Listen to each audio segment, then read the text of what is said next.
एक साधक ने महर्षि रमण से मन के विषय में अनेक प्रश्न पूछे। उसने प्रारंभ किया कि महर्षि, मन के रहस्य क्या हैं? तब महर्षि ने कहा, मन का एक रहस्य है। इसमें सत्व, रजस तथा तमस इन सब का समावेश होता है। रजस तथा तमस गुण विक्षेप की सृष्टि करते हैं। मन का सतोगुणी पक्ष शुद्ध तथा निर्मल होता है। इस अवस्था में विचारों का आविर्भाव नहीं होता तथा मन आत्मा से भिन्न नहीं होता। मन को आकाश के समान जानो। जिस प्रकार आकाश में पदार्थों की स्थिति है, उसी प्रकार मन में विचारों की स्थिति है। आकाश मन का प्रतिनिधि है तथा पदार्थ विचार के। समस्त जगत का परिमापन तथा दृश्य जगत का पूर्ण अध्ययन हमारी क्षमता से परे है। पूरी दुनिया को हम नहीं जान सकते और यह असंभव है। कारण यह है कि पदार्थ मनोरचित सृष्टि है। पदार्थ का परिमापन अपनी छाया के सिर को अपने ही पैरों से कुचलने जैसा है। कोई जितना ही आगे सरकने का प्रयत्न करेगा, छाया भी उतनी ही आगे होती जाएगी। इस प्रकार अपनी ही परछाई के मस्तिष्क पर पैर रखना असंभव है। एक छोटा सा बच्चा शीशे में अपना प्रतिबिंब देखकर प्रतिबिंब का सिर पकड़ने का प्रयास करता है। जैसे ही वह झुककर हाथ बढ़ाकर सिर छूने का प्रयास करता है, तो वह दूर हो जाता है। बालक और अधिक प्रयास करने लगता है। बालक के संघर्ष को देखकर माँ को दया आ जाती है। माँ शिशु का हाथ पकड़कर उसके मस्तिष्क पर रख देती है तथा उसे शीशे में हाथ में पकड़े हुए मस्तक की छाया दिखाई देती है। जगत के अध्ययन का अज्ञानी का प्रयास भी इसी प्रकार है। अज्ञानी पूरे जगत को जानना चाहता है, हर एक वस्तु को वो जीना चाहता है। जगत मन द्वारा सृष्ट पदार्थ मात्र है तथा इसकी अवस्थिति मन में ही है। बाह्य वस्तु के रूप में इसका परिमापन संभव नहीं है। आप सारे जगत को नहीं नाप सकते। जगत तक पहुंचने के लिए आत्मा तक गमन करना होगा, आत्मा तक जाना होगा। फिर लोग प्रश्न करते हैं कि मन पर नियंत्रण किस प्रकार करें। मैं उनसे कहता हूं, मुझे मन दिखाओ तो सही, तब तुम्हें मन का उपचार बताया जाएगा। वस्तुतः मन विचारों का समूह मात्र है। इसका शमन किसी संकल्प या इच्छा से किस प्रकार संभव है? तुम्हारे विचार तथा वासनाएं मन के अविच्छेद्य अंग हैं। तुम्हारे विचारों को, तुम्हारी वासनाओं को मन से अलग नहीं किया जा सकता। नए विचारों के प्रकट होने से मन का विस्तार होता ही रहता है। आशय यह है कि मन से मन को मारने का प्रयास करना निरर्थक है। यह लक्ष्य सिद्ध करने का एकमात्र साधन है। मन के स्रोत को पाकर वहीं स्थिर हो जाना। इस अवस्था में मन अपने आप लुप्त हो जाता है। योग भी तो निर्देश करता है, चित्तवृत्ति निरोध। मेरा निर्देश है आत्मविचार, और यही एक व्यावहारिक मार्ग है। चित्तवृत्ति निरोध तो सुषुप्ति में, मूर्छा में तथा आहार त्याग से भी हो जाता है, किंतु जो ही कारण का लोप हुआ कि विचारों का पुनर्आगमन हो जाता है। जैसे ही हम नींद से जगते हैं तो विचार फिर पैदा हो जाते हैं। जैसे ही हम मूर्छा से जगते हैं तो विचार फिर से प्रकट हो जाते हैं। तब उक्त प्रयास से लाभ क्या है? मूर्छा में शांति तथा दुख का अभाव होता है। मूर्छा में शांति तथा दुख का अभाव होता है, किंतु ज्यों ही मूर्छा टूटी कि दुख फिर से प्रकट हो जाता है। अतः निरोध उपादेय नहीं है, अच्छा नहीं है तथा स्थायी सुपरिणाम नहीं प्रदान करता। तब परिणाम को स्थायी किस प्रकार करें? इसका उपाय है दुख के कारण को खोज लो।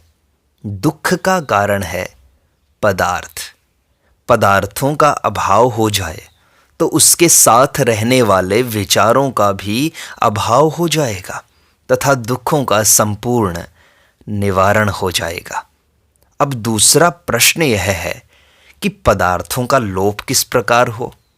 तो सुनो, श्रुतियों का तथा ज्ञानियों का कथन है कि पदार्थ, ये सारा जगत मन उत्पन्न करता है। उनका वास्तविक अस्तित्व है ही नहीं।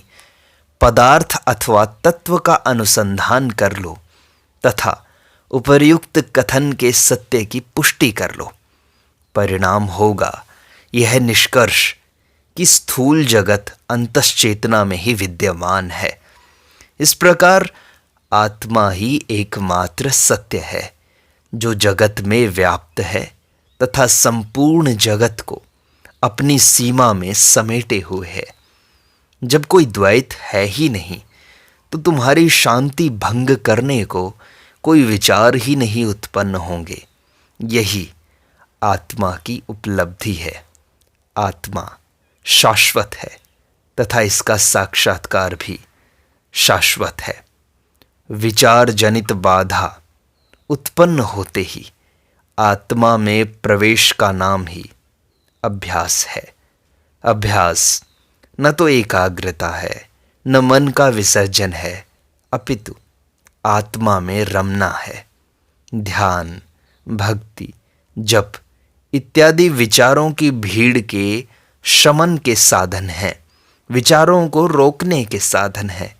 एकमात्र अकेले विचार का अस्तित्व रह जाता है और वह भी अंततोगत्वा आत्मा में लय हो जाता है। महर्षि, फिर मन की एकाग्रता की भी कोई साधना है क्या? एक वस्तु का चिंतन एकाग्रता नहीं है। इसके विपरीत यह उन समस्त संकल्पों का शमन है जो हमारे वास्तविक स्वरूप के दर्शन में बाधा डालते हैं। हमारे समस्त प्रयत्नों का अभिप्राय केवल अज्ञान के आवरण को हटाना मात्र है। अब संकल्पों को शांत करना कठिन प्रतीत होता है। आत्म सुधार करने की अवस्था में संकल्प करना अधिक कठिन लगेगा। इसका कारण है, क्या वास्तव में वस्तुएं हैं जिनका चिंतन किया जाए? केवल आत्मा ही है। संकल्प तभी होंगे जब दृश्य पदार्थ हों, पर दृश्य पदार्थ हैं ही नहीं, फिर संकल्प उदय ही कैसे हो सकते हैं? स्वभाव के कारण हमें विश्वास हो गया है कि संकल्प न होने देना कठिन है। यदि भूल मालूम हो जाए तो व्यक्ति चिंतन करके अपनी शक्ति का अनावश्यक खर्च करने की मूर्खता नहीं करता। महर्षि, अभ्यास करना कठिन लगता है। क्या आप हम पर कृपा करके सरलता से हमको मार्ग पर ले जा सकते हैं? गुरु केवल अविद्या के निवारण में तुम्हारी सहायता करता है। क्या वह तुम्हें साक्षात्कार दे सकता है? सोचो जरा। पर महर्षि, हम तो अज्ञानी हैं। क्योंकि तुम यह कहते हो कि तुम अज्ञानी हो, तुम बुद्धिमान हो। क्या वह मनुष्य पागल है जो यह कहता है कि वह पागल है? गुरु का अनुग्रह तुमको जल से बाहर निकालने के लिए सहायता हेतु बढ़ाए गए हाथ के समान है, अथवा वह अविद्या को दूर करने के लिए तुम्हारे मार्ग को सरल कर देता है। महर्षि, अगर हम मन को जानना चाहें तो किस प्रकार जाने? यह क्या है? मन प्राण शक्ति की अभिव्यक्ति का एक आकार है। लकड़ी के टुकड़े को मन नहीं कहते। प्राण धारक शक्ति जीवन प्रवाह में प्रकट होती है और मन रूपी चेतन दृश्य जगत में भी प्रकट होती है। तो महर्षि, मन का इस संसार के साथ क्या संबंध है? जगत की अनुभूति जागृत अथवा स्वप्न अवस्था में होती है या इंद्रियानुभूति एवं संकल्प से होती है। दोनों ही मानसिक क्रियाएं हैं। इंद्रियों की अनुभूति भी बिना मन के नहीं हो सकती तथा संकल्प भी मन से ही उदय होते हैं। यदि जागृत तथा स्वप्न की अवस्थाओं का अस्तित्व न होता तो जगत की अनुभूति भी नहीं होती और ना ही अनुमान होता। सुषुप्ति में इस प्रकार की क्रियाएं नहीं होती तथा सुषुप्ति में हमारे लिए दृश्य तथा जगत का अस्तित्व नहीं होता। इस प्रकार जगत की सत्यता की सृष्टि अहंकार द्वारा सुषुप्ति से जागने पर ही होती है। जागने पर ही हमें ये सारा जगत सत्य लगने लगता है। उसकी सत्यता का निरसन या लोप जीवात्मा का सुषुप्ति में पुनः अपने स्वरूप में प्रवेश करने से होता है। जगत का उदय तथा अभाव मकड़ी द्वारा जाला बनाने और उसे पुनः निगलने के तुल्य है। इस उदाहरण में मकड़ी को तीनों अवस्थाओं में जागृत, स्वप्न अथवा सुषुप्ति में समान मानो। मकड़ी आत्मा है। आत्मा जागृत में भी रहती है, स्वप्न में भी रहती है, सुषुप्ति में भी रहती है। लेकिन यह जगत जब उत्पन्न होता है तो यह उत्पन्न होता है स्वप्न में और सुषुप्ति में। जब तक आत्मा अप्रकट है, निष्क्रिय है, सापेक्ष द्वैत का सृजन नहीं होता। यदि मन के उदय होने का मूल कारण खोजा जाए तो यह पता चलेगा कि वह उस सत्य से ही उदय हुआ है जिसे आत्मा अथवा ब्रह्म कहते हैं। यह मन आत्मा से ही पैदा होता है। मन को सूक्ष्म शरीर अथवा संकल्प शरीर की संज्ञा दी गई है तथा जीव व्यक्तिगत आत्मा है। व्यक्ति का उदय ही जीव का सार है। व्यक्तित्व को ही जीव उपाधि से पुकारा गया है। संकल्प अथवा मन इसी की एक अवस्था है अथवा एक प्रकार है जिससे जीव अपने को प्रकट करता है। इससे पूर्व का स्तर या अवस्था वनस्पति जीव के रूप में होता है।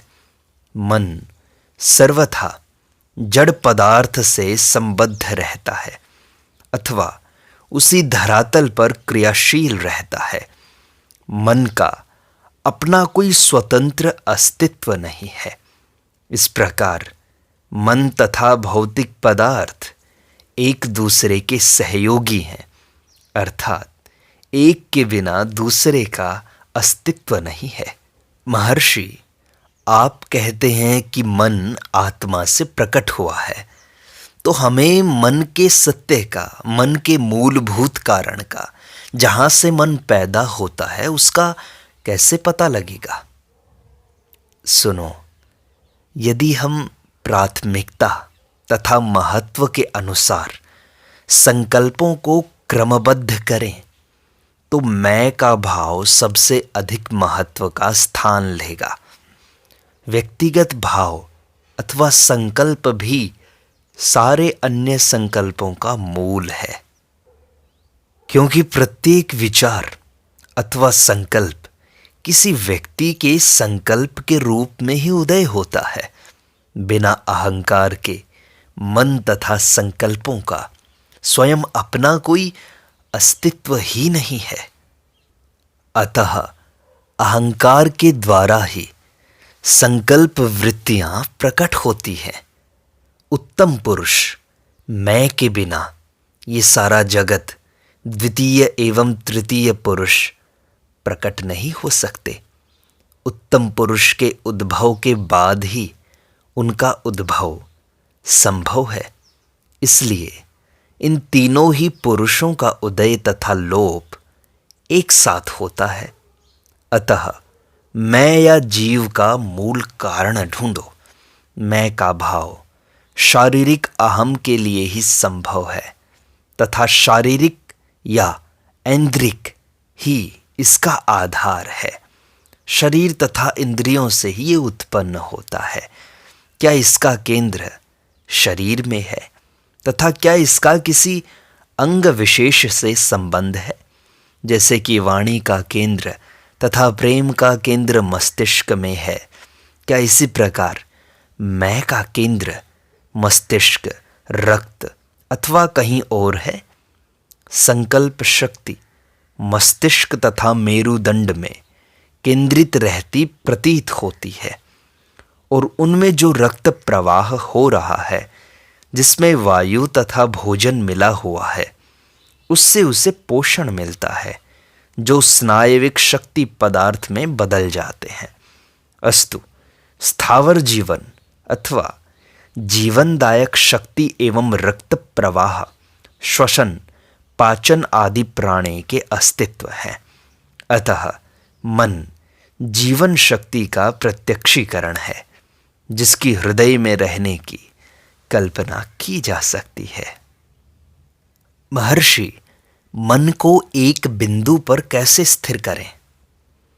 यदि मन भ्रमित हो, भटकता हो, तो तुरंत अपने आप से यह प्रश्न करो कि ये संकल्प, ये भ्रम का संकल्प किसको उत्पन्न हो रहा है? जब तुम यह पूछोगे तो तुम्हें तत्क्षण ही ये प्रश्न मैं तक, आत्मभाव तक ले जाएगा। महर्षि, मन को हृदय में कितने समय तक ठहराया जा सकता है? यह समय अभ्यास से बढ़ता जाता है। तो महर्षि, इस अवधि के बाद क्या होता है? मन वर्तमान की सामान्य अवस्था में लौट जाता है। हृदयगत एकत्व के स्थान पर विविध दृश्य जगत दृष्टिगोचर होने लगता है। इसे बहिर्गमनोन्मुख मन कहा जाता है। हृदयोन्मुख मन को शांत मन कहते हैं। महर्षि, क्या यह सारी प्रक्रिया बौद्धिक स्तर पर ही है या इसका प्रत्यक्ष अनुभव भी होता है? प्रत्यक्ष अनुभव होता है।